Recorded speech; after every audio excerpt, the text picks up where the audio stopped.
আসসালামু আলাইকুম। নতুন একটি রেসিপি দেখার জন্য সবাইকে স্বাগত জানাচ্ছি। আজকে আপনাদের সাথে শেয়ার করব টক ঝাল মিষ্টি বড়ই আচার তৈরির রেসিপি। খুব সহজে সবচেয়ে বেশি স্বাদে টক ঝাল মিষ্টি বড়ই আচার কীভাবে তৈরি করা যায় আশা করি পুরো ভিডিওটি দেখবেন।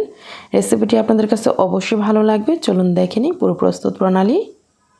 বড়ই আচার তৈরি করার জন্য আমি এখানে 1 কেজি শুকনা বড়ই নিয়েছি। বড়িগুলোকে কিন্তু প্রথমে ভালো করে ধুয়ে পরিষ্কার করে আমি প্রায় আধা ঘন্টার মতো ভিজিয়ে রেখেছিলাম। তারপর পানিটা ঝরিয়ে এখানে একটা প্যানে নিয়ে নিলাম। এখন আমি দিয়ে দিচ্ছি পানি, আর পানিটা এমনভাবে দিয়েছি যেন বড়িগুলো ডুবো থাকে। তারপর ঢাকনা দিয়ে ডেকে 7 থেকে 8 মিনিট চুলার আঁচটা ফুল আঁচে রেখে আমি সিদ্ধ করে নিলাম। এই যে দেখুন প্রায় 8 মিনিটের মতো হয়েছে। এখন আমি চুলাটা বন্ধ করে দিব, আর চুলাটা বন্ধ করে দিয়ে বড়িগুলোকে একটা ছাঁকনির সাহায্যে তুলে নিব। এর চেয়ে বেশি সিদ্ধ করার দরকার নেই, 7 থেকে 8 মিনিট সিদ্ধ করে নিলেই হবে।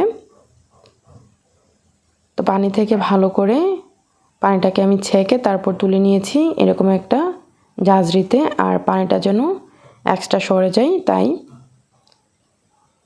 তো এখন আমরা চলে যাব এই বড়ই আচার তৈরি করার জন্য একটি স্পেশাল মশলা তৈরি করব। এখানে একটা প্যানে আমি প্রথমে নিয়ে নিলাম 2 টেবিল চামচ ধনিয়া, 2 টেবিল চামচ মৌরি মানে মিষ্টি জিরা, 1 চা চামচ নিয়ে নিচ্ছি কালো জিরা, নিয়ে নিব এখানে নর্মাল জিরা সবসময় যে রান্নায় ব্যবহার করি 1.5 চা চামচ, আর নিয়েছি এখানে 1 চা চামচের চেয়ে কম মেথি, আর নিয়েছি এখানে রাঁধুনি। এটা কিন্তু কোনো ব্র্যান্ড না, এই মশলাটার নামই হচ্ছে রাঁধুনি। আধা চা চামচ নিয়েছি এখানে, আর 8-10টি শুকনো মরিচ গোটা ফেলে দিয়ে নিয়েছি। চুলার আঁচটা একদম কমিয়ে তারপর এই মশলাগুলোকে প্রায় 2 থেকে 3 মিনিট ভেজে নিব। অতিরিক্ত কিন্তু ভাজা যাবে না, 2 থেকে 3 মিনিট চুলার আঁচটা লো আঁচে রেখে ভেজে যখন খুব সুন্দর একটা ঘ্রাণ বের হয়েছে আমি চুলাটা বন্ধ করে দিয়েছি। আর এই মশলাগুলো ভাজা ভাজা হয়ে গিয়েছে। এখন আমি চুলা থেকে নামিয়ে এরকম একটা বাটিতে নিয়ে ঠান্ডা করে নিয়েছি। ঠান্ডা হওয়ার পর গ্রাইন্ডারের একটা জারে নিয়ে আমি গ্রাইন্ড করে নিয়েছি। এই যে দেখুন আমাদের এখানে কিন্তু স্পেশালি আচারের মশলাটা তৈরি। আর এই মশলাটা কিন্তু একদম মিহি করে গুঁড়া করা যাবে না, ঠিক এরকম হবে, একটু দানা দানা থাকবে, তাহলে ভালো লাগবে। মশলা তৈরি করা শেষ, এখন চলে যাচ্ছি আচার তৈরি করতে। চুলায় একটা প্যান বসিয়ে দিয়েছি। প্যান গরম হয়ে যাওয়ার পর এখানে দিয়ে দিলাম আধা কাপ সরষের তেল। তেল গরম হয়ে যাওয়ার পর 3টি তেজপাতা দিয়ে দিলাম 2 টুকরো করে, আর দিয়ে দিলাম এখানে 1 টেবিল চামচ রসুন কুচি। আর এই তেজপাতাগুলো কিন্তু কাঁচা তেজপাতা তাই সবুজ। তো এভাবে আমি কিছুক্ষণ ভেজে নিচ্ছি। যখন খুব সুন্দর একটা ঘ্রাণ বের হয়েছে তেজপাতা এবং রসুন কুচি থেকে, তখন দিয়ে দিয়েছি বড়িগুলো, আর বড়িগুলো দিয়ে তারপর নেড়েচেড়ে মিশিয়ে নিচ্ছি। আর চুলার আঁচটা মিডিয়াম আঁচে রেখেছি যেন রসুনগুলো পুড়ে না যায়। আর রসুনগুলো কিন্তু ব্রাউন কালার করে দেওয়ার এখানে কোনো দরকার নেই। প্রায় মিনিট খানিক পর আমি দিয়ে দিচ্ছি মশলাটা যে তৈরি করে রেখেছিলাম সেই মশলাটা। আর এই পুরো মশলাটা আমি দিইনি, প্রায় 2 টেবিল চামচের মতো রেখে দিয়েছি। এখন এই মশলাটাকে ভালো করে নেড়ে মিশিয়ে নিতে হবে। আর দিয়ে দিচ্ছি এখানে 150 গ্রাম আখের গুড়। আপনারা চাইলে আখের গুড়ের পরিবর্তে এখানে চিনিও দিতে পারেন বা খেজুর গুড় দিতে পারেন, তবে চিনি দিলে কিন্তু কালারটা এত সুন্দর হয় না। চিনি ছাড়া গুড় দিয়ে তৈরি করলে আচারের কালারটা দেখতে অনেক বেশি আকর্ষণীয় হয়। এখনও আমি চুলার আঁচটা মিডিয়াম আঁচে রেখেছি যাতে করে মশলাগুলো পুড়ে না যায়। আর এখন কিন্তু গুড় থেকে অনেকটা পানি বের হবে, এখানে কোনো পানি দেওয়ার প্রয়োজন নেই। তো প্রায় 3 থেকে 4 মিনিট জাল করার পর এই যে দেখুন গুড় থেকে কিন্তু অনেকটা পানি বের হয়েছে। এই পর্যায়ে দিয়ে দিচ্ছি এখানে 1 চা চামচ মরিচ গুঁড়া, লবণ পরিমাণ মতো, তবে ঝালের পরিমাণটা আপনারা এখানে আপনাদের পছন্দ মতো কমিয়ে বাড়িয়ে দিতে পারেন। আমি মশলা তৈরি করার সময় এখানে মরিচ গুঁড়া শুকনো মরিচটা ব্যবহার করেছি, তাই এখানে মরিচ গুঁড়ার পরিমাণটা কমিয়ে দিলাম।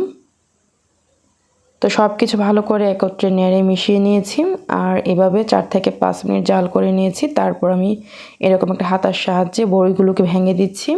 আপনারা চাইলে একটা চামচের সাহায্যে ভেঙে দিতে পারেন। তো বড়িগুলোকে ভালো করে ভেঙে দিতে হবে, তাহলে কিন্তু এই আচারের স্বাদটা বেড়ে যাবে। তো এইভাবে আমি ভালো করে ভেঙে দিয়েছি, আর সবগুলো বড়ি কিন্তু একদম ভেঙে গিয়েছে। এই পর্যায়ে আমি চুলার আঁচটা ফুল আঁচে রেখেছি। ভেঙে দেওয়ার পর সব কিছু একটা ভালো করে নেড়ে মিশিয়ে নিয়েছি। তারপর এখানে আমি 3 টেবিল চামচ ভিনেগার দিয়ে দিলাম যাতে করে আচারটা অনেক দিন পর্যন্ত ভালো থাকে। ভিনেগারটা দেওয়ার পর ভালো করে নেড়ে তারপর আমি অপেক্ষা করছি আরও কিছুটা মাখা মাখা হয়ে যাওয়া পর্যন্ত। তো এইভাবে প্রায় 4 থেকে 5 মিনিট রান্না করার পর ঠিক এই পর্যায়ে এসেছে। আচারটা কিন্তু অতিরিক্ত শুকিয়ে ফেললে খেতে ভালো লাগবে না। তো এভাবে 4 থেকে 5 মিনিট রান্না করার পর ঠিক যখন এরকম পর্যায়ে আসবে তখন আমি চুলাটা বন্ধ করে দিয়েছি। এর চেয়ে বেশি আর রান্না করা করলে ভালো লাগবে না। তো এখন আমি চুলা থেকে নামিয়ে নিব। আমি অন্য একটা পাত্রে নিয়ে নিচ্ছি আর আচারটাকে ঠান্ডা করে তারপর এয়ারটাইট বক্সে কিংবা বয়মে ভরে রেখে দিলে কিন্তু এই আচারটা 1 বছর পর্যন্ত ভালো থাকবে ফ্রিজের নর্মাল চেম্বারে রাখলে। আর যদি এমনিতে ফ্রিজ ছাড়া রাখতে চান তাহলে 6 মাস পর্যন্ত ভালো থাকবে, যেহেতু ভিনেগার দেওয়া হয়েছে। দেখলেনই তো কত সহজে শুকনা বড়ই আচার তৈরি করা যায়। বিশেষ করে যারা নতুন রাঁধুনি তাদের জন্য আজকের এই আচারের রেসিপি। এই বড়ই আচারটা খেতে কিন্তু অসম্ভব মজার হয়েছে। যারাই খেয়েছে সবাই অনেক বেশি প্রশংসা করেছে, আলহামদুলিল্লাহ। আশা করি আপনাদের কাছেও রেসিপিটি ভালো লেগেছে। যদি রেসিপিটি ভালো লাগে লাইক শেয়ার দিয়ে সাথেই থাকবেন। আজকের রেসিপিটি দেখার জন্য আপনাদের সবাইকে অসংখ্য ধন্যবাদ। সবাই ভালো থাকবেন, আমার জন্য দোয়া করবেন।